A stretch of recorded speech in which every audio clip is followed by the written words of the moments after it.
Hello, everybody. This is Steel Rose's podcast. This podcast is created for women by women to elevate women's voices. I hope everyone is having a fabulous week.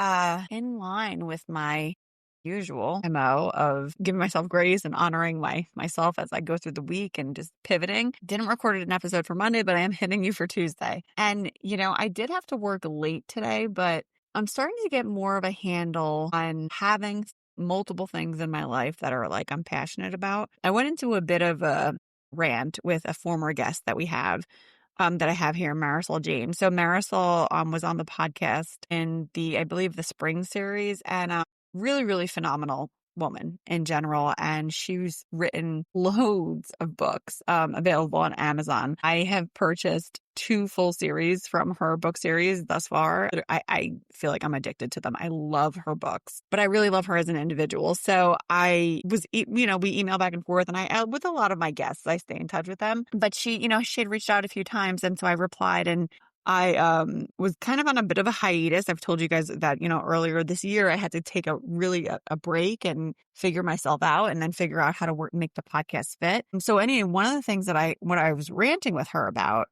is that I've always been kind of challenged with having more than one thing in my life that I'm really passionate about, or that I really get obsessed about. I'm not really sure if it's the addictive personality bit that I have, but I have this tendency to only be able to focus on one major thing at a time. And I want to break that down a little bit more because it's not coming out right exactly. I'm not saying it quite right, but essentially, for example, I have my agency job that I very much love, but I have the podcast that I very much love.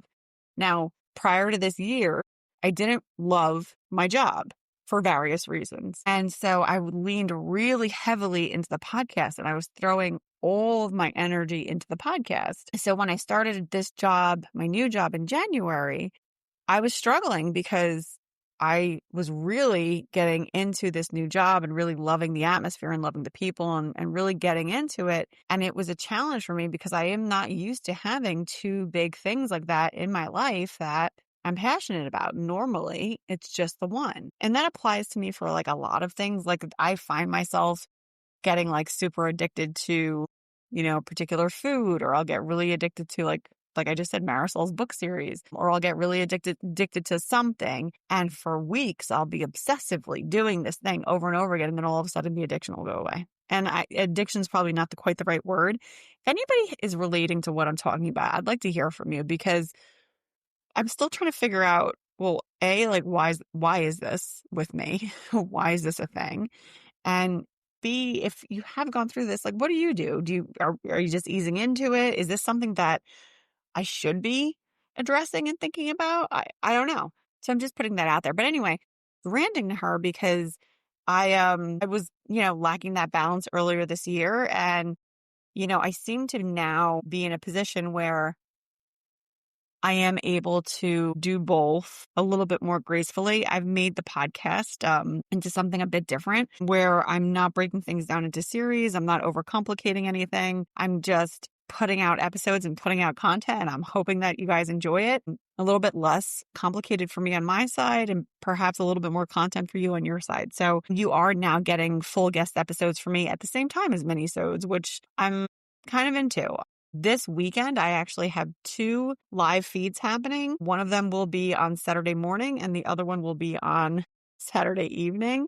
So Saturday morning, 9:30 to 10:30 a.m. Eastern, I'm going to be meeting with Erica Hoke. She is the author of a really, really amazing book series that discusses infertility. I'm very much looking forward to talking with her, because this is such a stigmatized topic, and women feel so much onus as if this is a failure on them. And I can't even begin to wrap my head around what they must be feeling. I can only speculate, but I'm really looking forward to talking with her and really honoring that discussion. And then I'm also talking with Elizabeth Kipp in the evening from 7 to 8 p.m. So 2 live episodes coming out this weekend on Saturday. And then on Sunday, there's a third. So on Sunday, I'm meeting with Rebecca Lyons. So 3 episodes coming up this weekend that will go live. I'm going to post them on social tomorrow. to just call attention to that series. That way people know what's coming this weekend. But yes, tune in for that. You can watch it via LinkedIn or you can watch it on YouTube channel. And you can also catch the recordings on YouTube as well now. So anyway, on to a thought starter for today. So just a quick pivot to a full topic. So I'm looking through obviously Pinterest always, and I saw two things that I flagged that I thought might be interesting. One of them was I was having a conversation with my grandfather when he said, unfortunately, what most parents don't understand is how your kids treat you when they no longer need you to survive is exactly how they felt treated when they needed you to survive.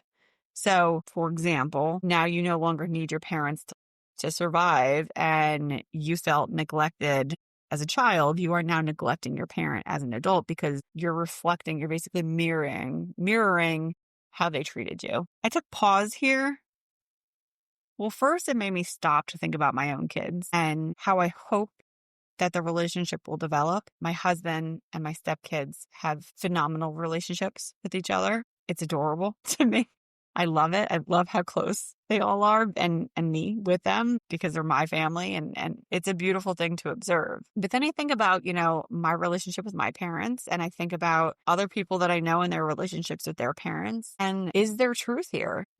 Is the reason that people lose touch with their parents or don't stay as connected with them is the reason because when you were growing up, you felt the connection was lacking or you didn't feel as seen. And I wonder if there's truth here. I wonder if there is some truth to the idea that eventually you will mimic this, you will treat them how they treated you or how you felt that you were being treated. I've seen examples both ways. I've seen also examples of, adult children that, treat their parents really horribly and like they owe them something, so it runs the gamut, but I just wanted to put that thought out there. Not that there's, and honestly, not that there's anything we can do about it, right? Trauma is trauma. And, I am all about honoring it and, paying attention to it, but then also moving on from it. You get to a certain point in your adulthood where, yes, you can recognize that your parents lacked somewhere, but at some point you're making the decision to continue behaving in a certain way. So if you're claiming, well, I respond this way because when I was growing up, my parents didn't pay attention to me. Let me just use myself as an example here. I was a middle child, very much stand on your own, Jenny. And my parents did. They'll tell you, Jenny was always okay. Jenny just was able to do everything herself. And she said she could do it herself. So we just let her basically, which is fine. I'm a 40-year-old woman now. At this point in my life, I'm not going to point fingers anymore. Yes, perhaps yes, I wish that there was more for me. I wish that maybe I had felt more seen, or I wish that, more attention had been paid. I wish that the relationship now I have with my daughters, I wish I had had that with my mother growing up. There's a lot of things you could wish for. You could reflect to the day you die and things that you don't think that you had or things that were lacking. But what is that doing for you in reality? Nothing. Recognize, yes, there was lack. Recognize your parents weren't perfect and they weren't perfect. They were doing for you the best that they could to their ability from what they knew when they grew up. I talk sometimes about my relationship with my mother, whom I love dearly, but we're not close. We don't speak every single day of the week. I know women that talk to their mothers every single day and they're super close with them. That's not my experience, but I don't blame my mother for that. One, I'm an adult. The relationship is 50-50 now. And if I want to be closer, I need to make more of an effort. So there's that. But beyond that, my mother's mother was ill her whole life. And it appears to me that there was a lot where she wasn't around because she was ill, and because of that, my mom didn't get that kind of a relationship with her mother. So how would she know? You really have to take a step back here and give your parents some grace too. They're responding a certain way because this is what they were taught. Now it's up to you on how you're going to respond to them. And you can do it gracefully and respectfully, or you could, continue to whine and complain about it and just make the situation worse. It really is up to you how you want to deal with it. No judgment. I complain like a pain in the ass sometimes. I sometimes have temper tantrums as a 40-year-old woman about like how I wish things had been different. It is what it is. Like you just have to roll with this at this point. And if you really want to make a change, then you know what your opportunity is with your children or with young adults that you have access to, or with anybody that you're making an impression on.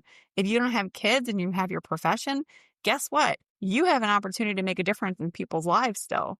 Like your presence at your job as a leader, or not even as a leader, you don't have to be a boss. Your presence at your job can impact people's lives. Places to teach all over the place, and we just don't recognize it as teaching opportunities for other people. So I want to leave you with that thought. Not where I was planning to go today, but I thought, you know what? I'll go with the flow of my conversation in my head. So I want to hear from you on this. Let me know what your thoughts are. Tune in this weekend for the lives on Saturday and Sunday. They're going to be really good. And then they're all going to post on YouTube and onto podcast platforms everywhere. So I hope you're all having a great August. Summer is almost over in New Jersey, although it already kind of feels like fall because of Hurricane Erin. Thank you so much. Take care, and I will catch you on the next one.